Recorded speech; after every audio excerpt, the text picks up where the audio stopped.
Kamran court room के एक कोने में खड़ा हल्की मुस्कुराहट के साथ अपने वकील बुखारी की तरफ देखता है और धीमी आवाज में कहता है, आज शहर हार जाएगी। अब सिर्फ अदालत नहीं, सोशल मीडिया भी मेरे साथ है। बुखारी एतमाद से सर हिलाता है, जैसे इसे भी पूरा यकीन हो कि ये केस अब पलट नहीं सकता।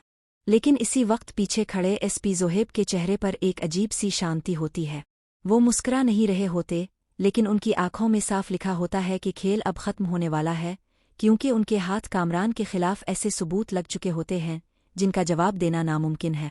जज साहिब जैसे ही कामरान को कटहरे में बुलाते हैं, पूरा कोर्ट रूम सन्नाटे में चला जाता है।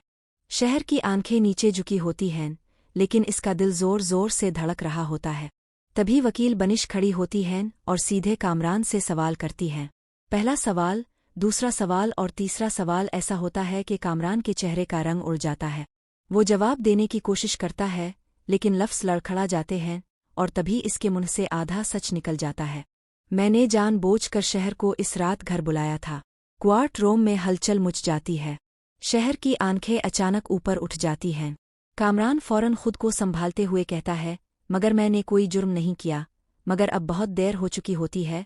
आधा सच भी कभी कभी पूरे झूठ को जला देता है। तभी कोर्ट के दरवाजे खुलते हैं और कैरन अंदर आती है। इसका चेहरा थका हुआ लेकिन आंखें मजबूत होती हैं। वो सीधे गवाही के कटहरे में खड़ी होकर कहती है, शहर बिल्कुल सच कह रही है, कामरान ने इसके साथ गलत किया था। पूरे कोर्ट में सन्नाटा छा जाता है। कैरन आगे बोलती है, मैंने खुद कामरान के घर की सीसीटीवी तस्वीरें देखी थीं, लेकिन इसने वो सबूत मुझसे छीन लिए। बुखारी फौरन उछल पड़ता है, माय लॉर्ड, ये औरत झूठ बोल रही है, ये भी इसी प्लान का हिस्सा है। रोहित, मनीषा और शहर सब मिले हुए हैं।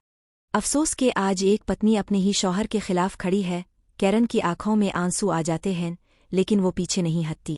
तभी एसपी ज़ोहेब खड़े होते हैं। माय लॉर्ड, अगर कोर्ट इजाज़त दे तो मेरे पास ठोस सबूत हैं। वो कुछ दस्तावेज़ात जज साहिब के सामने रखते हैं।